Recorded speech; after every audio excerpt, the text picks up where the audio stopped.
So my name is Marcia Ryan. I'm the current president of the board of Arts Space 304, and on behalf of Arts Space's board and staff, we welcome you to our inaugural biennial, so yes, another will happen, all arts, all day, Arts Amaze Conference. I personally cannot imagine a better way to spend a Saturday than in the company of those who treasure art as a common good, indeed, as a common necessity. In that vein, I had the unalloyed pleasure of introducing Rod Joy, our keynote speaker. I have at my disposal the usual career points: a teacher in AmeriCorps, the executive director for Change Illinois, the Arts Alliance Illinois executive director, a senior staffer for U.S. Representative Jan Schakowsky, when apparently, and he may tell you more about this, but then again he may not, apparently a tree beetle convinced him it was time to move from politics into arts administration, and now the chief of staff at the National Endowment for the Arts. Rod Joy has spent his professional life championing the arts at state and federal levels, believing as he does that art provides community, conversation, and healing at all times, but particularly in times of discord and discontent. He is a dedicated advocate for putting arts and culture front and center in education and in the community, and he finds ways to extend the reach of the NEA across agencies and budgets, both state and federal, in order to find support for the work that so many of you in this room do. And for that work, yours and his, we are grateful. So I heard Rod speak last night at an interview with John Shaw at 304, and I can guarantee you that you will all be enthralled. He thinks deeply about the role and value of art in our daily lives and lives his life with the goal of making certain that art, artists, and audiences remain with us. And perhaps, and this is actually far outshines all of his other professional attributes, he's an SIU grad with a BA in Political Science and Government, so welcome back. It's nice to have you here.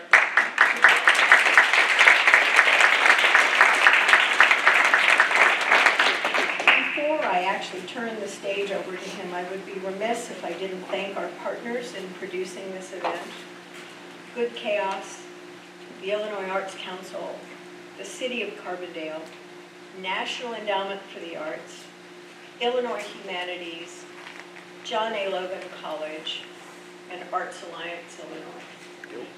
And I, of course, want to thank the staff of 304 and our volunteers for making the dream of a local arts conference a reality. It truly takes a village, and we are very, very grateful. Now, please welcome Rod. Good afternoon. Yeah. My name is Rod Joy, and I'm proud to serve as Chief of Staff of the National Endowment for the Arts.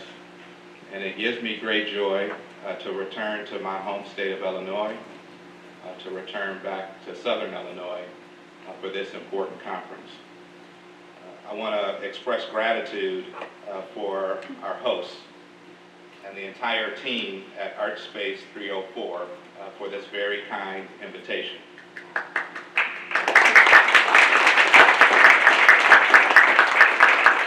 I especially want to thank Marcia Ryan, the board chair. Very high bar she set for me in terms of preparing yourselves to be enthralled.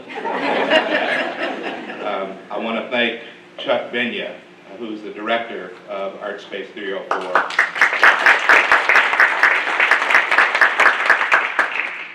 And I also want to give a very special shout out to Carolyn Dean. Carolyn Dean, I don't know if you guys know Carolyn Dean, but she's been like the Energizer Bunny in terms of getting ready for this big convening. So hats off to the entire team. I'll give some more thank yous before I wrap up. I also want to extend gratitude for all of you for being here today. With all that's going on in the world today, we appreciate you making time to participate in this important gathering. It's been great to connect with so many amazingly talented artists, makers, and doers who are helping to make Southern Illinois strong and vibrant. If you're here today, you already know that the arts and humanities have enriched every aspect of American life. They are a core part of who we are as a nation. And chances are, if you're attending the Arts Amaze Conference, you recognize that a healthy, vital, rural America is essential to the success of our nation. Rural America is full of rich and unique assets. Rural America, quite literally, feeds and fuels our country. And we all know that small towns and communities are home to creative, imaginative, and hardworking people. The National Endowment for the Arts has a long history of supporting the work of different kinds of arts and arts-related projects in rural communities throughout the country, including right here in Illinois. So today, I'm going to talk a bit about a few things. I want to share a little bit about my background and journey to the NEA. I want to share a few words about the work of the National Endowment for the Arts. I want to talk about our chair. We have a dynamic leader of our agency right now, and I want to share a little bit about her philosophy and her vision for the agency. And then I want to share a few reflections around the essential role of arts, culture, and design in rural development, in our civic life, and to our democracy, and to improving the health and well-being of individuals and communities. So my background, and I mentioned this last night at Art Space 304. I'm an artist. I come from a family of artists. My father was a graphic artist. I'm a proud graduate of SIU.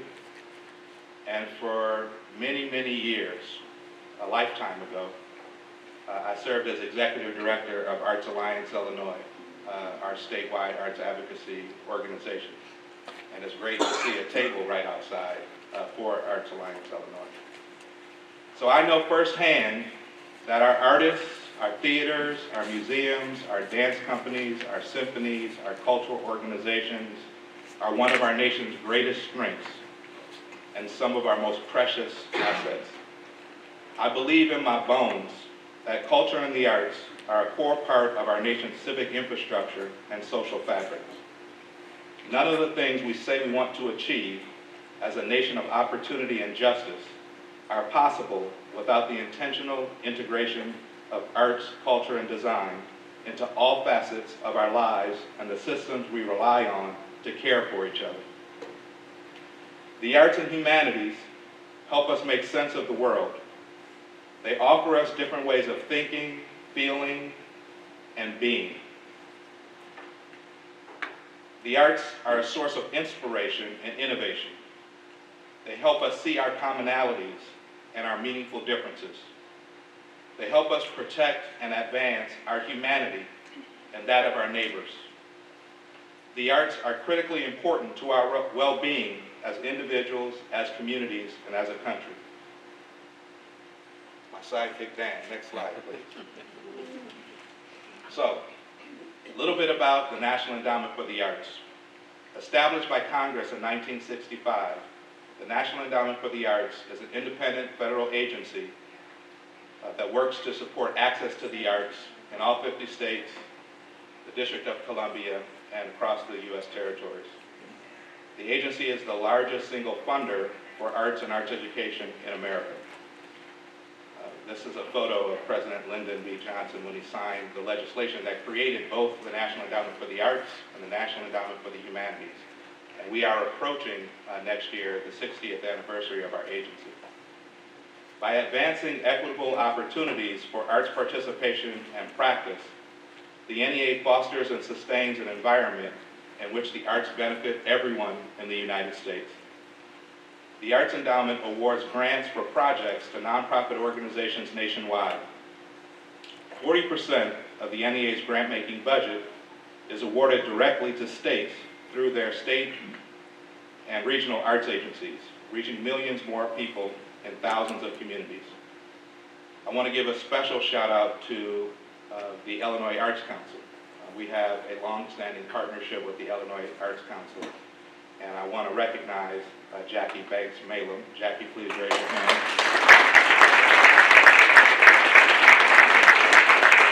I had the great pleasure of working with Jackie when we were both at the Arts Amaze. And I also want to note, because it's been shocking, how many people have come up to me since my return to Southern Illinois to talk about why the NEA does not award grants to individual artists. And we can get into that a little bit later, but I do want to say that the Arts Council, the Illinois Arts Council, is providing direct grants to individual artists. So another reason to see Jackie, if you haven't reached out to Jackie yet. Next slide, please. So one of the great joys of my job is having an opportunity to work with the chair of our agency, Dr. Maria Rosario Jackson. She was nominated by the President and confirmed by the U.S. Senate in December of 2021. She's a trailblazing leader, and she brings with her many, many firsts to the position of NEA chair. She's the first African-American and Mexican-American woman to serve as chair. She is the first chair of the NEA with a PhD in community planning and development.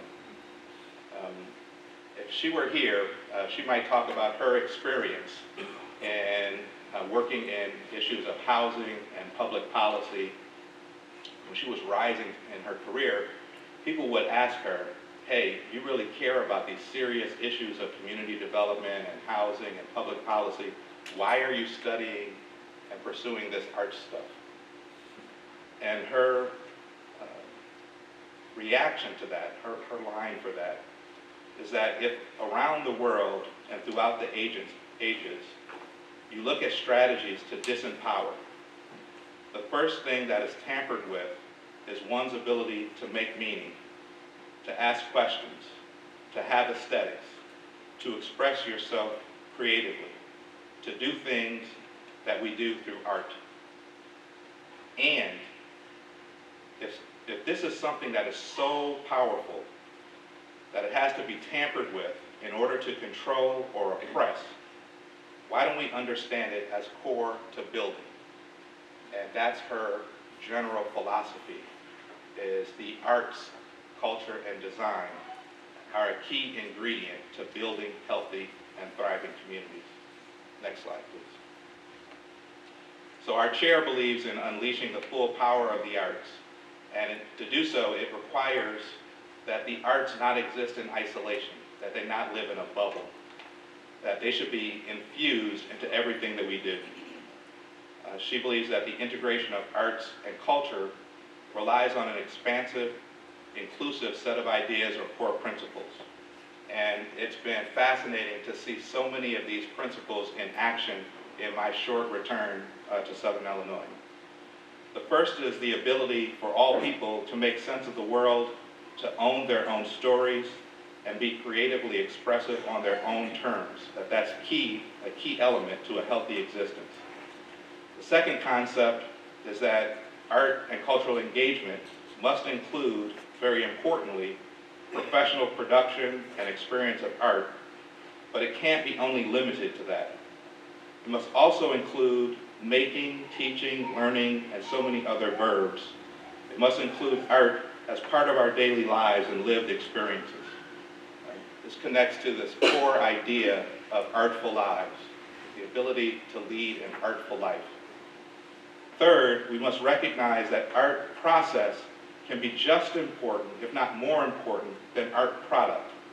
In fact, under Chair Jackson's leadership, the NEA has added creative process to its definition of artistic excellence in the agency's grant guidelines, creating more emphasis on the experience of making art. Fourth, and I've thought about this in meeting so many of the artists here today. Fourth is that artists, culture bearers, and designers have many kinds of critically important relationships with publics. By extension, they use many and varied ways of creating their careers beyond the too few and narrow paths that have been paved. Last is that the arts are intrinsically valuable, full stop. At the same time, they are critical elements of other community dynamics, needs, aspirations, including those deeply connected to building healthy communities where all people can thrive. These core principles inform the work of our chair in leading the agency, and they're the basis for the concepts that are animating the creation of new programs and reimagining our existing programs.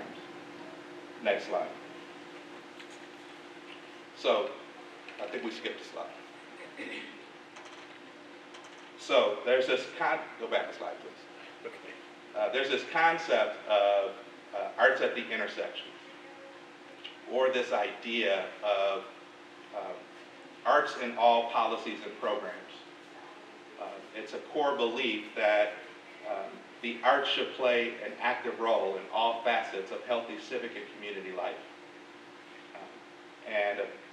One of the things that I think our chair wants to leave behind as part of her legacy is this notion of embedding culture in the arts, both across the federal family and other agencies and departments, as well as at the intersection of other domains, whether it's education, health, transportation. This theme of Arts at the Intersections was the animating force of a major national summit that the NEA convened at the end of January in partnership with the White House Domestic Policy Council, where we locked arms with a number of federal agencies to announce a number of new investments in the arts. So, next slide, please. So I want to spend a minute to talk about the arts and rural development. And as many of you know, the arts contribute significantly to the health of small towns and communities. In many ways, the arts are the medicine, the glue, and the grease of rural development. Artists and culture bearers practice community and economic development differently. Our artists and creatives are skilled workers who can fuel positivity and contribute to the health and well-being of rural communities. The NEA is proud to support initiatives that call out arts and design as explicit strategies to enhance rural well-being. There are a few signature initiatives that I want to mention today. The first is a program called the Citizens Institute of Rural Design, or CIRD for short. It's a leadership initiative of the NEA that we facilitate in partnership with the Housing Assistance Council. It focuses on communities with populations of 50,000 or less. CIRD's goal is to enhance the quality of life and economic vitality of rural America through planning, design, and creative placemaking. Well-designed rural communities are places where people want to live and invest in the future. As the character of many rural communities is threatened by outmigration, loss of economic base, and urbanization, designing vibrant rural places is increasingly important. Good rural design goes beyond aesthetics. It fosters economic development and contributes to livability. Since 1991, CIRD has provided design assistance to more than 100 rural communities in all regions across the United States. Another signature initiative of the NEA, which you may be familiar with, is a program called Our Town. Through Our Town, the NEA supports creative placemaking projects that integrate arts, culture, and design into local efforts that strengthen communities over the long term. Our Town projects engage a wide range of local stakeholders in efforts to advance local economic development, physical infrastructure, and social outcomes in community. Our Town grants range from $25,000 to $150,000, with a minimum nonprofit cost share match equal to the grant amount. Next slide, please. Marcia mentioned my background in public policy and government. And one of the things that gives me great joy to work on now is the focus around the arts in civic life and the role of the arts in a healthy democracy. So, culture and the arts are not just the icing on the cake, but they're part of the core batter. They're not ornamental, they're fundamental, especially when it comes to civic life and our social fabric. I'm absolutely enamored with this concept of civic infrastructure. Civic infrastructure is about the norms and agreements that we rely on to communicate and understand needs, to manage differences, and solve communal problems. Much like physical infrastructure and the roads, bridges, trains, and tunnels that help people get from point A to point B, civic infrastructure refers to the spaces and places that provide us with opportunities to connect with each other and practice the habits of democracy. Art spaces are often trusted places where people can go to build and flex their civic muscles. Arts and cultural spaces, just like Art Space 304 in Carbondale, are places where community building occurs, where common issues are pursued, where people gather, deliberate, form community bonds, and find common purpose. Creating and experiencing art is one of the most powerful ways to develop the skills and habits needed to be curious, to ask questions, and to fulfill the duties of citizenship in a participatory democracy. Our artists, designers, and culture bearers are often people who use innovative and creative practices to help us make our civic life more participatory, inclusive, equitable, and fair.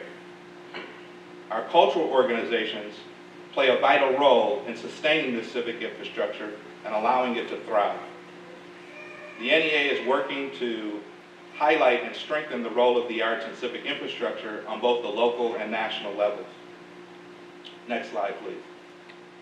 All right, we won't pivot yet.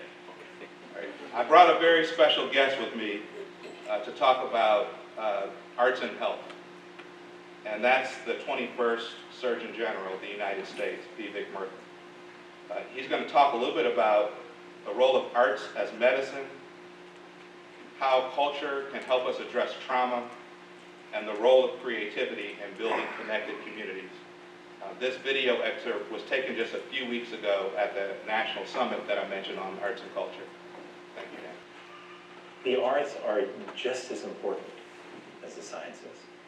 They're an important part of the human experience. They tell our story and help us process emotions and help us access imagination and inspiration in very different ways than science does. And we need both of those to really and truly lift people up and to benefit humanity. So this is a time where I do think revitalizing the arts is essential for not only fostering social connection, but for bringing hope to people at a time where a lot of people are worried about the future and they feel taxed by everything they have gone through in the past. And so that's why I'm so glad that we are gathered here today, because I think we need to broaden also not just how we think about healing, but how we think about ROI, how we think about return on investment. It's not just about how much revenue are you generating, with your company, or how much, how many new discoveries, are you generating by an investment in research. The returns that come from the arts are extraordinarily powerful. And the thing is, we've all felt that.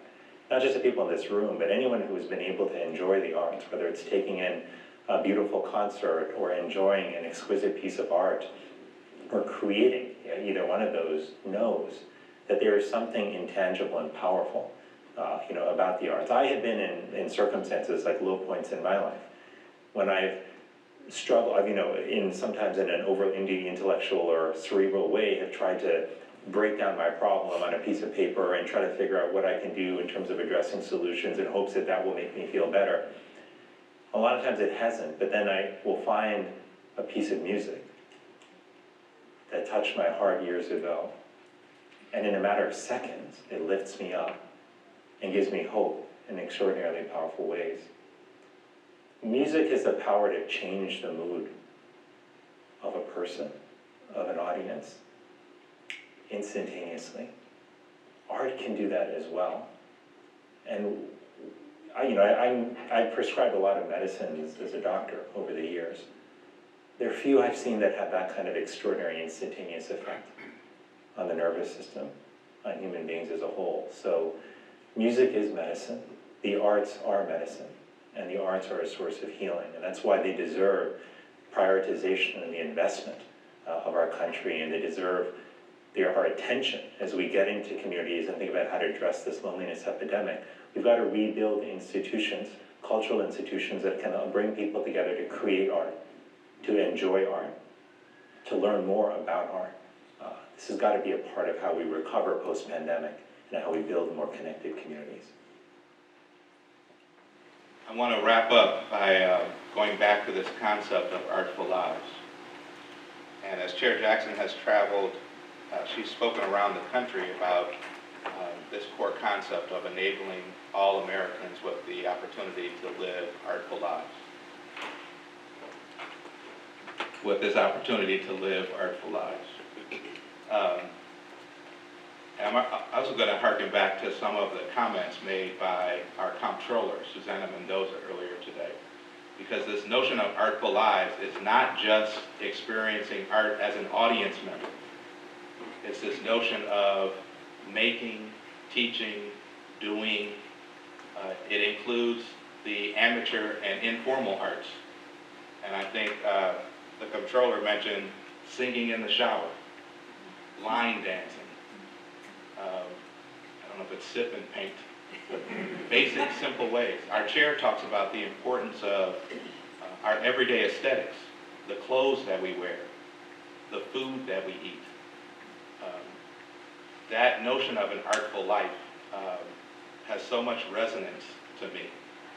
And I want to wrap up by giving some examples of people who I've had the great opportunity to meet throughout our travels, who are living artful lives. Next slide, please. So, the NEA has a program called the NEA National Heritage Fellows. And this fellowship is the nation's highest honor in folk and traditional arts. Each year, the program recognizes recipients' artistic excellence, lifetime achievement, and contributions to our nation's cultural heritage. This is a photo of, or two photos, of our 2022 NEA National Heritage Fellow, Big Chief Shaka Zulu from New Orleans. Yay, New Orleans. All right, Robert. And Shaka Zulu is a master of the black masking suit tradition, an art form that's specific to New Orleans, Louisiana, which originated as part of the indigenous and African culture in the city. This is a photo from our council meeting in June in Louisiana, the photo with the yellow suit in the back. And I think I talked to Fern and maybe Antonio about feathers. I don't know if either one of them are here, but we talked about feathers. And those suits that you see, they take a year to create. They're made of ostrich feathers, and they're sewn together along with buttons and beads. For me, this was the first time that I had close proximity to one of those suits, and it was absolutely stunning. I've been around art my whole life, and those suits have magic in them. One of many examples of individuals who are leading artful lives, people whose artistry and humanity are making our country stronger, more beautiful, more joyful, and more free. Another NEA Heritage Fellow, next slide please, is right here from Illinois. And this is Reginald, or Reggio the Hooper, as he's referred to. And he is internationally renowned dancer. He's mastered the craft of tap dance. And he was recognized as an NEA National Heritage Fellow, and I had the great opportunity to meet him and spend time with him last year at a gathering in Washington, D.C. Next slide, please. The NEA also has the NEA Jazz Masters Fellowship, and it's the highest honor that our nation bestows on jazz artists. Each year, the program has elevated to its ranks a select number of living legends who have made exceptional contributions to the advancement of jazz music. And this photo includes the great luminary artist Regina Carter. She is a renowned musician, and her area of expertise is the violin. And I had an opportunity to spend time with Regina, and going back to the words of the Surgeon General about the healing power of the arts. Regina is internationally renowned. She travels the globe. In her spare time, she takes her violin and plays it at hospice facilities to provide comfort and care. Next slide, please. All right, I'm going to wrap up with a call to action and a few requests. First, I do want to thank you all for being here today. I want to thank you for exercising your own imaginations. I also want to express gratitude to the Arts Amaze Conference Committee. As the chair of the board has mentioned, to put together a gathering like this, it takes a village, it takes a really dynamic team. And I want to give a special shout out to Fern Logan, Colleen Springer-Lopez, Christy Davis, Dan Johnson, who's also doubling as our AV expert for today, Carrie Gibbs, Timothy Robinson, Corrine McDaniel, Lee Hackney, Jeremy Crawford, and of course, the one and only Najar. Thank you all for your contributions to this gathering.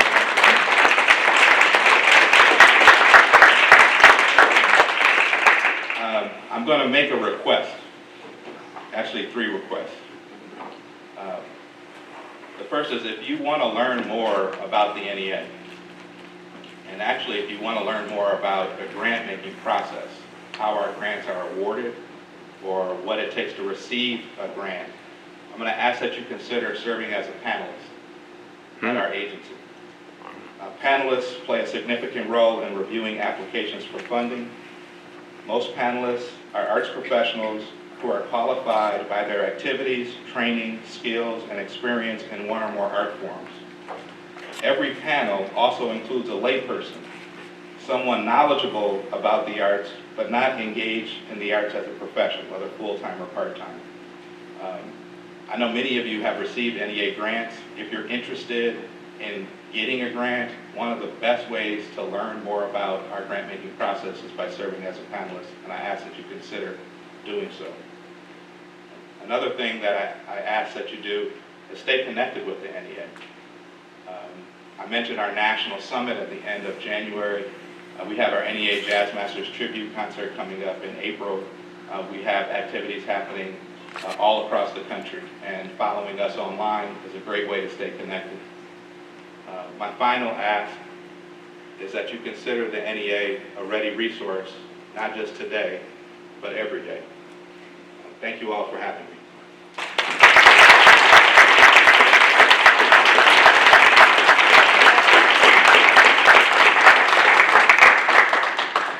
I know we're going to allow a break before the workshops pick up, but I'm happy to entertain questions or comments if there are any before we wrap up.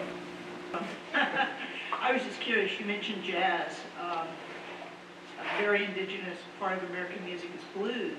Do we recognize the blues artists? Absolutely, and we do that through our NEA Heritage Fellowship. There are over 100 art forms that are recognized through that program. Thank you for the question. Thank you for being here. And you mentioned that you're an artist as well. What art media do you work in, and are you still creatively practicing? You know what? After spending time with people like Robert and Najar and Fern and Antonio,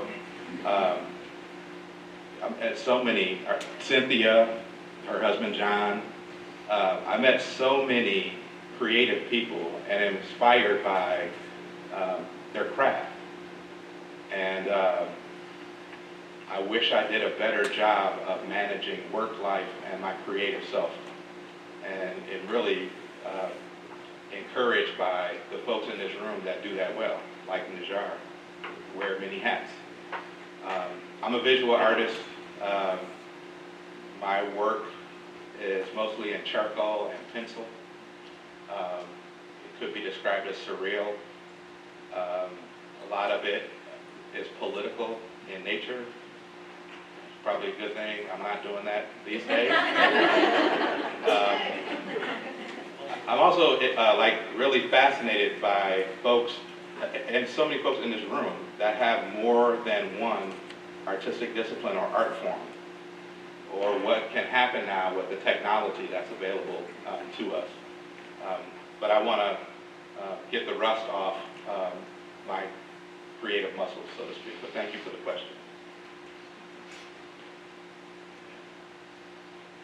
Please, Marcia. Are you going to tell us about the tree beetle? Okay, yeah, sure. I'll tell you about the ash borer beetle. So a big part of my life has been my two loves, which is art and politics, public policy. Don't hold it against me. And before I joined Arts Alliance Illinois, I served as a senior staffer for a member of Congress named Jan Schakowsky. I told this story last night. Jan Schakowsky represents the 9th Congressional District of Illinois, which is the same congressional district that was represented by Sidney Yates, the late great Sidney Yates, represented that district for 24 terms. And he stood up to the threatened elimination of the NEA during the culture wars. I loved working with Jan Schakowsky in the 9th Congressional District. One of the challenges of being a congressional staffer is it's kind of like 2 miles wide and 1 inch deep. You're not expected to be a deep subject matter expert, but you have to know a little bit about a lot of things, because we would get requests on any number of issues. You can't even imagine the types of requests that would come into a congressional office. There's a beauty in that, but it can get incredibly frustrating. And the straw that broke the camel's back for me in terms of deciding to move on to another opportunity was something called the emerald ash borer beetle. I don't know how many people are familiar with the emerald ash borer. You are, no doubt. It's an invasive species. My goodness. There was a thing up at Crab Orchard a few years ago I already knew about them, but I saw it at Crab Orchard, and it was talking about how if you saw one, you should probably squash it. It's a bad invasive species. All right, tell me your name, your first name. Kaya. Kaya, I wish I had you in my corner back when this issue first came up. And Kaya is absolutely right. It's an invasive species. It eats ash trees. And like on a Monday, I found out that 2 days later, the Congresswoman would be participating in this big summit focused on the emerald ash borer beetle. It's at Northwestern University, and Senator Dick Durbin was joining her, and I had to pull an all-nighter to like write the talking points and cram for the test of the emerald ash borer beetle, this invasive species. And I was thinking at 4 a.m. as I was writing talking points about this beetle, why not go deep on something I care deeply about? I also really wanted to lead an organization, not necessarily be a deputy or a senior staffer, but to take helm of an institution or organization. And that experience with the emerald ash borer beetle encouraged me to throw my hat in the ring to become the executive director of Arts Alliance Illinois. And I replaced the agency's longtime leader, and someone named Eileen Valkanis. Yeah, thanks for the question. And then coming out of my experience at the Arts Alliance, I then made a jump to work for an organization focused on political and government reform. The stuff about the arts and a healthy democracy, that's not just abstract for me. And I led an organization that was focused on changing systems around how power works and who decides. Like the core issue of power boils down to who decides. And we were working on issues like voting rights, redistricting reform, the systems that govern civic life and who decides. And I remember shortly after I got involved in Change Illinois, President Obama came back to Springfield and he delivered an address to a joint session in Springfield. And he had a game plan that he shared on how do you create a healthy democracy. And there were 3 parts of his plan that he shared on how do you create a healthy democracy. And it was voting rights, redistricting reform, and the role of money in politics. But just to tell you a little bit about our state and how deeply divided some of these issues can be. When he was delivering this, or if any of you saw the State of the Union, or maybe have seen a State of the Union address, I'm gonna wrap up soon,